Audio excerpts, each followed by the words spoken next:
Kings and other prominent people had concubines in many ancient societies and religious systems. Concubines frequently served two purposes besides serving as brides, enhancing tremendous prestige by providing an infinite supply of opportunities to indulge in their particular desires. Most people think of old China when they think of concubines because emperors are said to have kept thousands of them there. Similar to ancient Rome, the technique, though, is not just practiced in China. Concubines for men were also common in antiquity. We talked about the peculiar existence of the male concubine of Emperor Caen Long in this episode. Welcome back to another exciting video. Today's video is about horrific facts about Emperor Caen Long's male concubine. Before we start the video, please like, subscribe, and press the bell icon.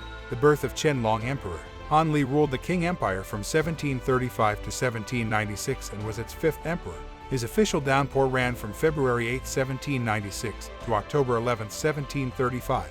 He was Emperor Yong's fourth son. As a wise and capable emperor, he oversaw the Qing Empire during its most glorious and flourishing period. With a sizable population and economy, he was given over to a thriving business. To maximize the size of the royal domain, he led military campaigns that captured and occasionally destroyed Central Asian countries. The Qing dynasty gained power in the 18th century due to an enormous expansion of fertile land, a sharp rise in population, and capable administration. She created the longest border in China. Military expeditions in the northeast conducted successively from 1755 to 1760 had definite outcome. However, much more worrisome were the shoddy administration's extravagance and corruption that characterized Qianlong's final 2 decades of leadership, seriously harming the empire for a long time. The dynasty experienced lifelong harm due to nepotism and corruption under Heshen. A young officer named Qianlong sought to make the most powerful person in empire, who was intelligent but wholly devoid of morals and greedy for wealth and power. The Qianlong emperor subsequently declared in writing in October 1795 that he would willingly step down and transfer power to his son the following year. Heshen, a boy who attended an aristocratic boys' school in Yue, was the son of a military commander. According to reports, his stepmother made things challenging for him and his younger brother. Because his mother passed away when he was a young kid at the age of 27, Heshen was a top student. The famed luxury of riding a horse inside the Forbidden City, typically only granted to senior officials, was bestowed upon us. Heshen managed the empire's revenue and appointed his goons to important positions in the government after gaining control of the civil council and the Ministry of Revenue swiftly. Hes's dominance over the Qin was cemented in 1990 when his son married Hesco, the emperor's favored daughter and 10th child. Long Emperor Heshen exercised a lot of discretion in his actions. He started behaving dishonestly and engaging in extensive exor after getting the approval of Qianlong's emperor. His admirers in the imperial system emulated him, and his military allies engaged in protracted battles to preserve the advantages of extra funding. He left places of authority, including grand councilors, and routinely embezzled tax and public money.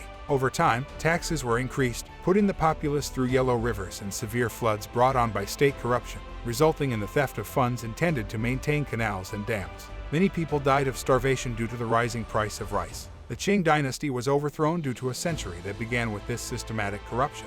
About 6 feet tall, Qianlong had a slim build and a suitable gait he kept his entire life. His robust constitution and love of the vast outdoors were well known in his private life. The Empress San, whom Qianlong married in 1727 and had a boy with the following year, was a close friend, who he thought would succeed him, but who passed away in 1731. The orphan boy quickly ascended through the ranks from palace guard to chief chamberlain, empress lover, and the wealthiest man in the empire, with a fortune worth considerably more than 10 years' worth of the nation's income. Tens of thousands of Chinese and foreign visitors visit the magnificent mansion the emperor built for Heshen in the heart of Beijing every year. His good looks, bright eyes, luscious lips, and red sign on his brow attracted Qian. It brought to mind his favorite concubine, who had been hanged on the empress's command 40 years previously, but Qian had already lost the chance to save her. He and the mistress shared the same age. Qian adopted him as his lover when she passed away at age 26 after confusing him for Heshen Caen. He never turned around and discovered how to appease the lonely emperor by rubbing his sore back, making fun of him, appreciating his poems and calligraphy, and extending a helping hand to this platoon precisely when required. The meticulous palace that Heshen, a single man, painstakingly constructed is now a magnificent monument and a well-known tourist attraction. Heshen holds the dubious honor of being China's most corrupt official in history. The property, which is close to Hohai Lake, is well liked by tour groups. Still, most locals disregard it because many tour groups, gods, and team-colored caps clog the grounds. Even the spacious garden feels crowded. The mansion has a limited amount of signage or information, but it has many fascinating pasts. The emperor's love for him grows along with his wealth and authority.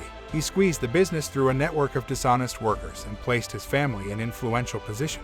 He gathered sizable collections of jining, silk ornaments, and china. His jacket's metal buttons resemble miniature watches. He owned 8,000 acres of land, 42 banks, 10 brothels, and 13 antique stores. The state's yearly revenue was only 70 million at the time of his passing. Heshen, a gifted and multilingual student, won the emperor's favor partly because he thought Heshen was a concubine whose death he felt was his fault. Heshen started openly abusing his position by extorting and stealing from the government when he discovered his work's safety, even in times of famine.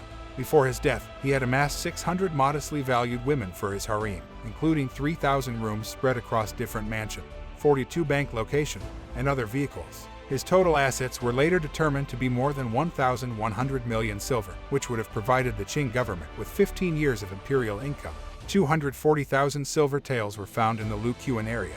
20 counts were placed in the Jing emperor's hand, half of which were objections to imperial authority and sovereignty. After Qianlong trespassed, his hand was captured and given the death penalty of 1,000 slashes. However, there was only one benefit to dying in such a threatening manner. But finally, Triopium, the sympathetic John Emperor, gave him the go-ahead to hang himself in his room. The extent and intensity of Heshen corruption increased after the abdication of the emperor in February 1796. Conversely, Qianlong could continue ruling China covertly thanks to his glorious title of Tai Shang. Until Qian passed away, the judging monarch could not press charges against Heshen.